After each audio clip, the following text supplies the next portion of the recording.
Okay, so welcome everyone to the Google Apps Admin Console Best Practices session.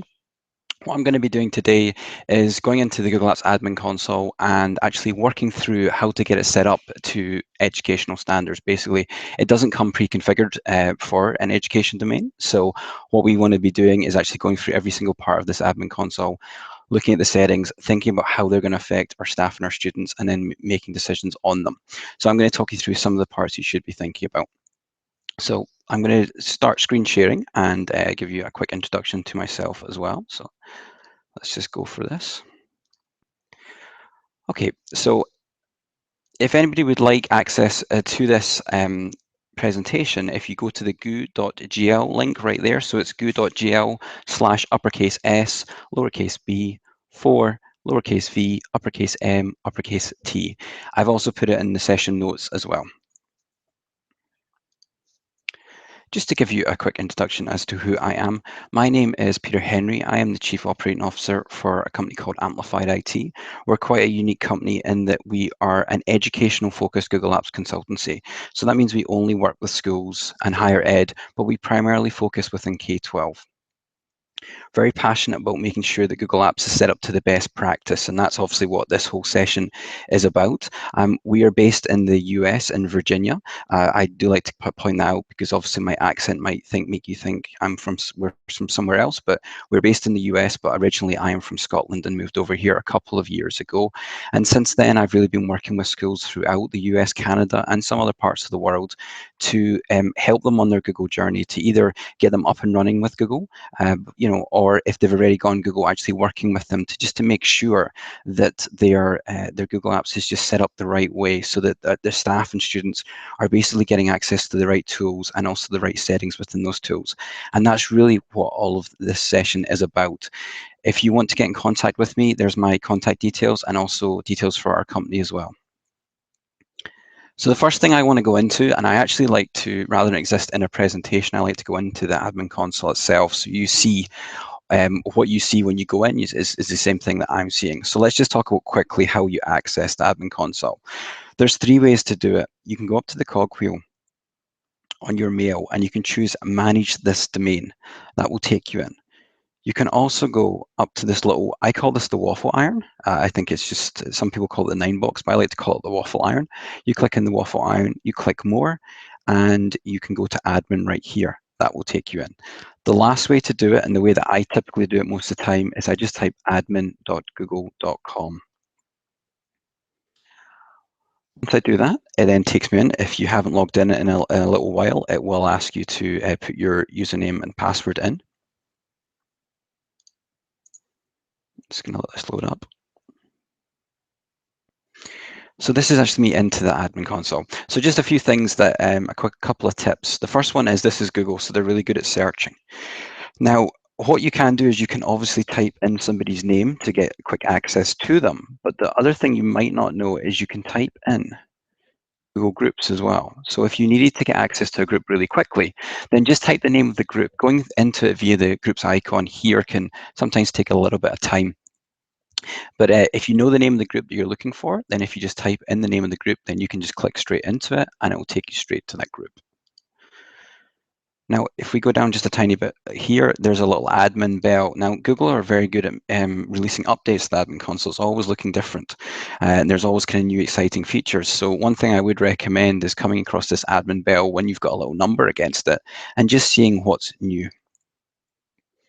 Now, if I drop down into here, the next thing I'm going to want to talk about is recommended organizational unit structure. Now, I've put one up here on my slides, but I actually want to go into our console so that you actually see it in practice.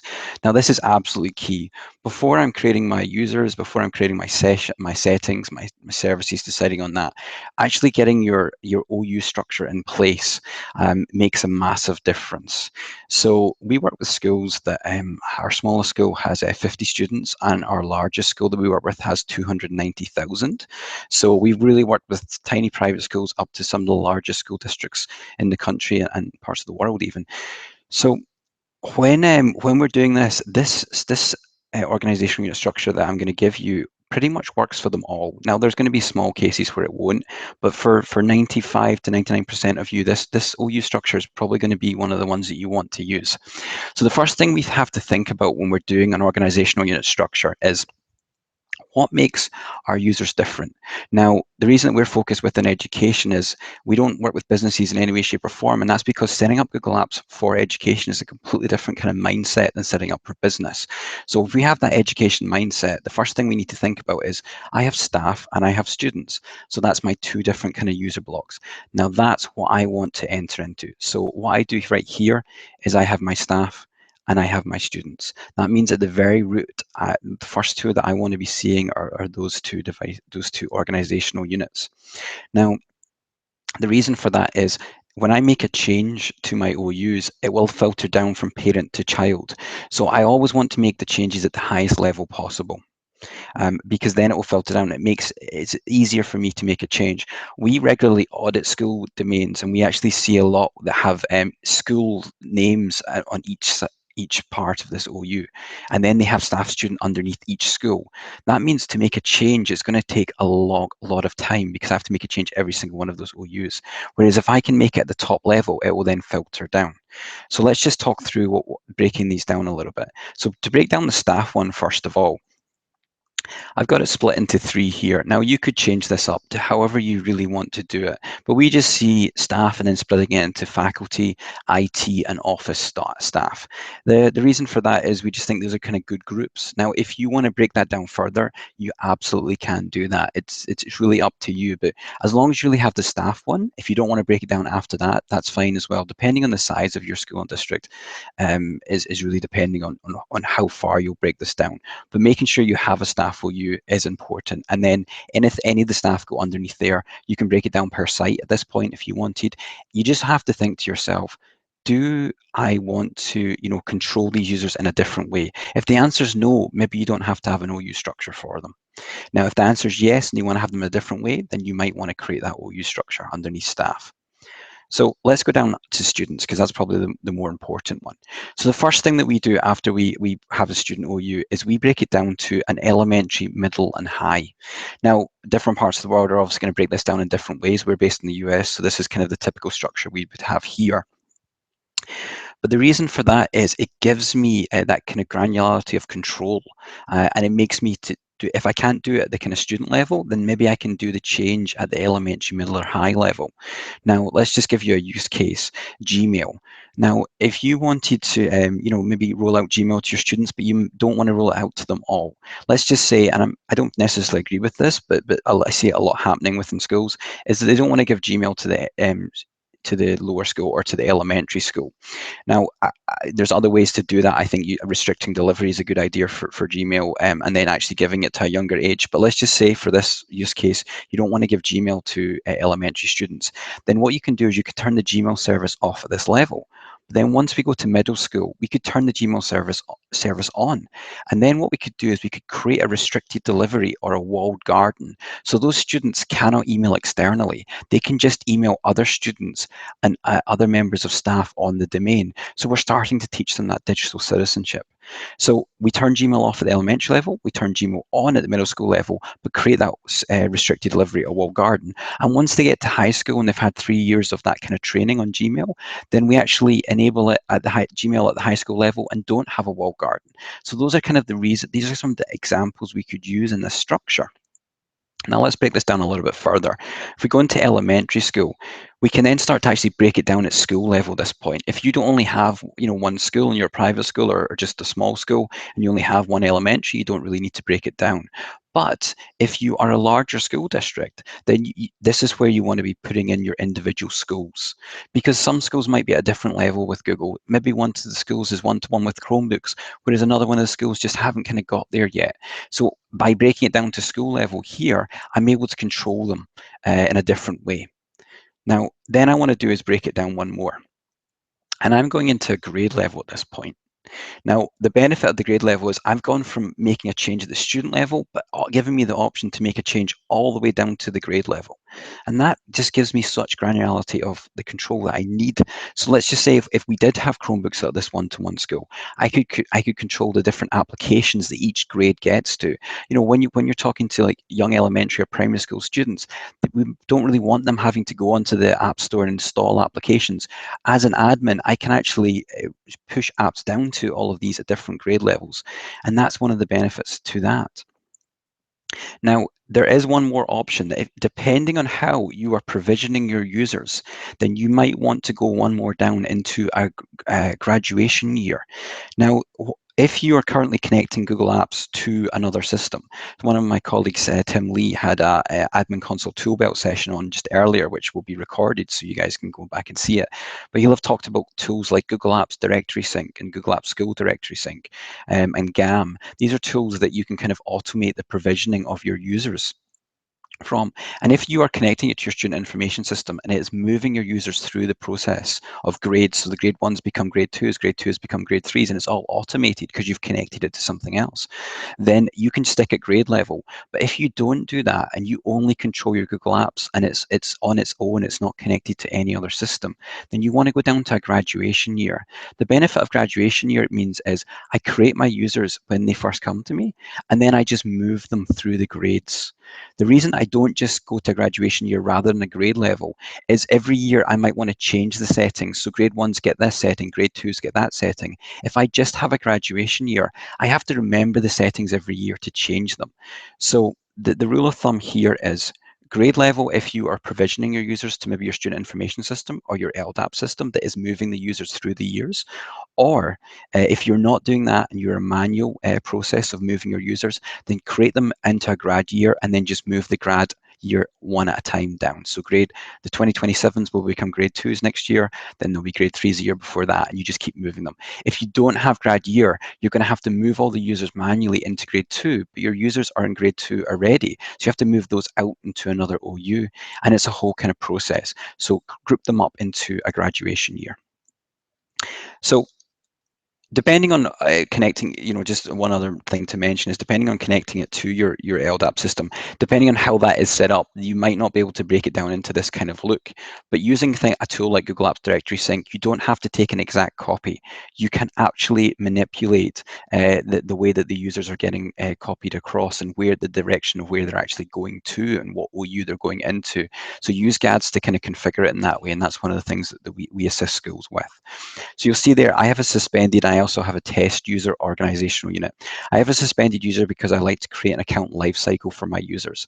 If I delete a user in Google, then they will be, all of their mail, all of their calendaring, and all of their Drive documents that they own and sites that they own will be deleted for good after 5 days. So I like to suspend my users. One of the many benefits of Google is that I don't have to worry about user accounts and having too few of them and having to buy more. These are free accounts to education.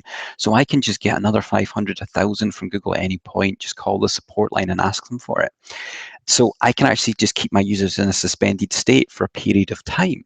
Then once I feel 6 months has passed, a year's passed, whatever you feel is a right period of time, I can delete them and remove them for good.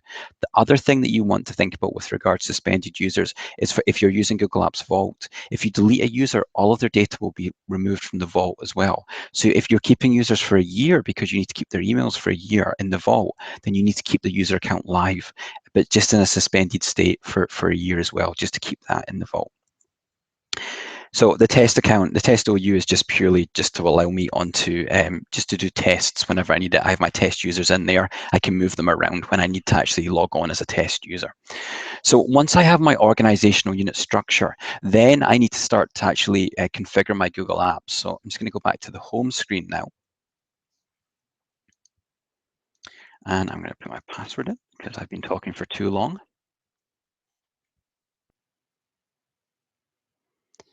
And the first one I just want to go into quickly is company profile, because there's two very important ones here that you want to configure. So I'm going to click company profile, I'm going to choose profile, and I'm going to scroll down. And the two that I want to quickly talk about with you are new user features and new products. Now, new user features, you can either be in a rapid release or a scheduled release. if you actually click this release calendar right here, you can add this to your Google Calendar and you can see what's coming up. Google are always making new changes. That's what's great about cloud computing, is it, the changes happen and you're good to go. But I still want to be prepared for those changes. And if I'm on a rapid release, then basically I'm getting everything as it's coming out.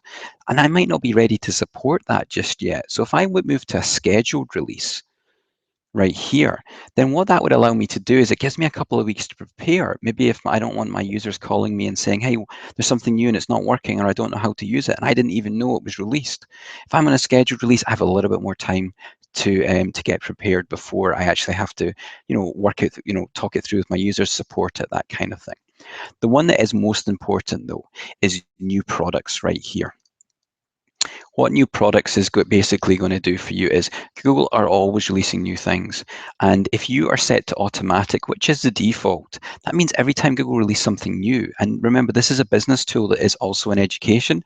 So there's new products that are for no place within education. If you're set to automatic, then what's going to happen is you're going to actually, have all that new service will be released, that new product will be released, and it'll be turned on for all of your users. But maybe it's not educational. So do you want it on for all of your users? The answer is no. You want to actually turn this to manual. So you're making the decision about when you're going to be when you're going to be turning that service on for your users. And even if it is an educational service, maybe you're not ready for it just yet. So turning this to manual and saving these changes, make sure you always save changes when you make this, will actually mean that you'll have to go in and turn the service on, and it's your decision. It's not Google's decision when it's ready to be turned on. So that's the company profile. Now, 30 minutes is in no way enough time for me to go through this admin console. We do technical retreats where we come out and spend a day or two on site to actually talk through these things. We do our audits. All of these processes take days. So I'm just kind of giving you a couple of cherry-picked items that you need to look at. If you take anything from this session, it's that you really want to go through this admin console with a fine-tooth comb and actually decide, how does this affect my users? What does this setting mean to me? Don't just think it comes pre-configured. It does not in any way come pre-configured for an educational establishment. So I'm going to click on apps next, because I'm going to talk about one or two things right here. I'm going to click on Google Apps. I'm just going to give you a couple more examples on how this maybe isn't set up for an education, and you've got to go in there and make some changes. So these are the kind of 10 core Google applications. And the first one I'm going to jump into is Calendar. So when I click on Calendar, I'm going to click on Sharing Settings. And then I'm just going to go down and navigate and show you one of these options. Now, this is how I can control, how much is being shared with my users. Is it allowed to be shared externally or not? Now, the one that I want to draw your attention to is internal sharing options for primary calendars.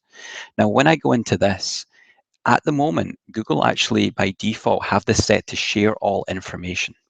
So that means that every single one of your students can see every single one of your teachers' calendars and vice versa. From day one, unless that user goes in and changes it, which a lot of users are not going to go and do. So I would recommend that you change that to only free busy information by default. That means I cannot see that my superintendent, what they're up to if I'm a student. I can't see that my teacher's having a private meeting with another student, or they've got a doctor's appointment on Tuesday. I can only see that if I go to free busy, I can only see that they're free or busy. Now, users might go in there and make the default changes, and that's up to them. But we should be setting, as an admin people, we should be setting these up, the best way to begin with, because a lot of users are never going into this. So that's one of the ones that you should be looking at in your calendar section. I discard the changes because I'm not going to save them, but you should be if you're going in and making changes. And I'm just going to go back to Google Apps, and I'm going to go down, and I'm just going to quickly talk about Gmail. So when I click on Gmail and when I click on user settings, now if you look on my left-hand side here, I can control my users in different ways. So remember, I created all my organizational units. Now I can actually break this down. I can say students, and I'm just now affecting all of the students. Or I could say elementary, and I'm just affecting all the elementary students at this point. So if I go back to students, because I want to affect all of my students. And if I go down here and look through things, Things like mail delegation, probably don't want to have that on for my students, because a student could leave themselves logged in, and another student could walk by and then delegate that student's mail to them. It's something for staff, but probably not for students. If I scroll down, the one that I want to mention to you right here is objectionable content. This one right here, objectionable content. What this allows me to do, if I choose edit, is it allows me to actually put a word filter on there. Now, in my speaker notes that's on the website, you will actually see an objectionable content word list. So there's about 600 terms on there, so inappropriate words. I'm giving you a true warning. Please don't, if you get offended easily, please don't go and read that list, because there's a lot of objectionable words in there. But if you need a words list for yourself, then I've got one prepared for you. Now, what you can do here is you can actually set it the inbound, outbound, internal, receiving, and sending. That means if a student receives a mail or sends a mail, we're going to scan their emails for content. Now, if we get one of those words that are detected, then it's going to give me three options. I can actually reject the message. I can actually modify the message, which would mean I can add subject headers, change it and actually change the delivery to somebody else, or add another recipient. Or I can quarantine the message. That means the message will actually get stored in the admin console in the Gmail section, in the quarantine section, and allow me to go in and check the content, because you're going to have some false positives with this tool. Students are going to be using things, certain inappropriate words. Well, whether they're inappropriate or not, it's all about the context. So you can go in here and you can check through that context, decide, is this appropriate? Or yes, I'll let the mail through. Is this not appropriate? I might have to take action. So to set this up takes minutes, but the only thing you need to think about is who actually is in charge of looking through the content. Who's the guardian of the email that makes sure that, yes, this is appropriate, this is not. It could potentially be a guidance counselor, it could potentially be a principal, or it could be someone in the IT team. It's up to you, but this tool is incredibly important. It should be installed on all school domains. Now, the other one that I'm just going to quickly mention to you is restricting delivery. I'm not going to show you it because I don't have time, but what it allows me to do is it allows me to actually set up that walled garden. So I can actually stop my elementary students and middle school students from emailing externally unless I whitelist some of the email addresses. So I can whitelist domains or emails. So if you're working with a third-party tool that emails your students, you could say that domain is okay. So something like WeVideo actually emails your students. So you could set it up as that. You also need to put that in for classroom as well if you have a restricted delivery, because technically that mail is coming out and into your students' drive from an external party. So you want to actually whitelist that as well. But the restricting delivery feature allows you to do that. Now, the other one that I want to go into here is I would like to go into Talk and Hangouts. Now, Talk and Hangouts is a very powerful tool within education when I click sharing settings. Um, what it allows me to do is kind of what I'm using at the moment. The Hangout system is very, very exciting and a powerful tool. But if you have Hangout chat enabled for your students, they actually are able to make phone calls to anybody in the US or Canada for free, and there's no way for you to track or trace that. So you have to watch yourself with turning these services on. There's actually a way for you to disable that voice calling feature, and that's called Google Voice, and I'll show you where that is. But you just need to be aware that this is an incredibly powerful tool, and that allows me to communicate with my students when I am not in when I'm not in their face. If a student is off ill sick for a period of time, I've seen some teachers actually have a Chromebook up in their where their desk is, and actually broadcasting the class so they still feel like they're a part of it. There's a lot of kind of benefits to using Hangouts within education. In Virginia here, we had a lot of snow days, and some of the private schools that we work with actually were using Hangouts to still do lessons. So, it's a great tool, but you just have to watch how you use it. One of the other things I would recommend for any Hangout kind of conversation, you make the history on and you don't allow people to change that setting. So that means that all history will be getting stored. So if I am having a chat with somebody, I cannot go off the record. And if you haven't been into this console in a while, then this is something that you definitely want to go back into, because these are new settings that did not appear a while ago. So that means if I turn history on and I save this change, all my chat history is going to be stored in the vault. So it allows me to go in there and actually see what the students were saying. So it means, and staff as well. So make sure you've got the chat history on. But just to show you how you turn off Google Voice for your students so that they're not able to make those phone calls via the Hangouts feature, I'm going to show you how to do that. So I'm going to click on Google Apps. I'm going to click on, I'm going back to Apps. So I'll just show you from the very beginning because I'm sure some of you want to know. I'm going to click on apps right here. I'm going to choose this. Now you see here, additional Google services. It says 14, but that's not true. There's actually more than that. So let's click on this. And what you have to do when you come in here, Google apply a filter along the top. You actually want to close that filter off because you'll see here there's 14, but when I click, and the one that you want to, it doesn't actually even show Google Voice right here. So to get to Google Voice, what I have to do is click X. And once I do that, 69, depending on where you are in the world, though it could be less, but roughly 69 services appear for me. So when I scroll down here, I need to make a decision. Are these services appropriate for my users or are they not? There's many services in here that are not appropriate for an education. So you need to turn them off for your users. The one that I want to show you is Google Voice. You should have that turned off for you, at least your students. That will stop them from making phone calls within Hangouts. Now, the one above that, Google Takeout, is another thing just to raise. Google Takeout allows me to actually download all of my data from Google. So it allows me to go up to Google and take all of my mail, my calendaring, my drive, and take it locally, download it. So that's something I probably want to enable for my students who are going to be leaving me, or high school students who are going to be graduating if they want to take their data with them. That may be something I don't want to enable for my staff because I don't want my staff taking down all of their data from the cloud straight down onto it because it could have student data on it. So I can turn things on and off here by using my organizational units, which we talked about at the beginning. My advice to you is to go through this. There's other things like Google Plus. That's only allowed for students over the age of 13.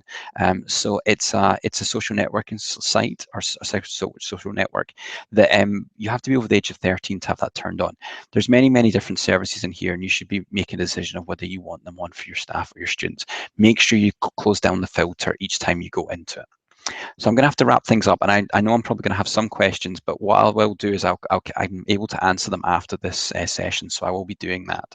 So I'm going to click back to home because I want to show you two more things. The last one is admin roles. Now, you get a super admin account when you first start, but there's a lot of other options you can have. These system roles allow me to give you different user rights. Don't have all of your super admins there. Don't just have everyone as super admin. Give them user created roles. If one of the system roles isn't good enough for you, create your own role. Give people the rights that they need, not just giving them carte blanche to super admin, because super admin can access everything. And even if a new tool comes out, they get access to it. So give your users the rights that they require. And then the last thing that I want to just quickly mention to you is reports. I'm going to click on reports. I'm going to click manage alerts. And this tool right here allows you to lets you know when major things happen on your domain. So if a user's admin privilege is revoked, I get an email that tells me that maybe someone's trying to do something to my domain and I didn't know about it. Suspicious logon. If somebody logs in from from New York one day and then they log in from Istanbul the next, maybe that's suspicious logon. You're going to get an email. The other thing as well that's good is Google Apps. So apps outage alerts. So when Google goes down, which rarely ever happens, but on occasion it sometimes happens for small moments of time, rather than you going, is it me? It might actually be Google. So if you get an email that says, hey, Drive is having some problems, you know to tell your users that Drive is having some problems. So that's a very quick talk through. I've put some slides for you that are able to go through this.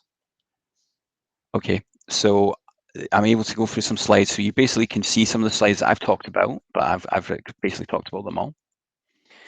Now, the last thing is all of this best practice really actually comes from our Gaf Audit Service. So we review your entire Google Apps console and we tell you where you've kind of set up the best practice and where you're more importantly not. So we're very passionate about teaching and training, and we look at every single part of your admin console. And Chromebooks, everything is included in this. And we say these are all the settings that you've maybe not got set up to the best practice. Not because you were, you intentionally did it, but probably because you weren't aware that this did that did this. This actually means that. So what this audit service allows you to do, it allows us to do is to work with you to make sure that you're set up to the best practice. Someone else is kind of an industry expert, has gone through this and said to you, here's everything, and they've kind of imparted their knowledge into you. So here's my contact details should anybody want to get in touch, and here is also the Here is also my link for the goo.gl. So this will take you to my slides. Now, I'm just going to quickly see if there's any questions to see if anyone has anything that I can maybe just quickly answer before I start. What reasons do you have so many schools give for not giving out email or general Gaf security concerns? What reasons do so many schools give for not giving out email or so I think it's all about, Heather, I think it's all about setting up just that Gmail for the right way. You know, it's an amazing communications tool. I mean, every student's going to use Gmail, or sorry, use email when they leave school. So we should really be teaching them how to use it. So you should be applying things to it. You should be doing a restricted delivery when your students first get mail, so that they only are communicating with each other and not any outside parties. But then using that objectionable content filter to kind of people who are worried about privacy and worried about online bullying and that kind of thing, to detect inappropriate language. That you can also apply a footer to your emails. So if you do allow students to communicate outside, it clearly states that this is a student at this district, so they can't pretend to be someone they're not. So what I'm going to do is, that's me on my time, so I'm going to end this, but what I'll come do is I'll come back and go through the questions and actually respond to them in text. But I'd like to thank everybody for joining me today. I really, really appreciate it. And if you do have any questions, feel free to reach out with any of the things that were in the presentation, and I will hopefully see you at some point soon. Take care. Bye-bye.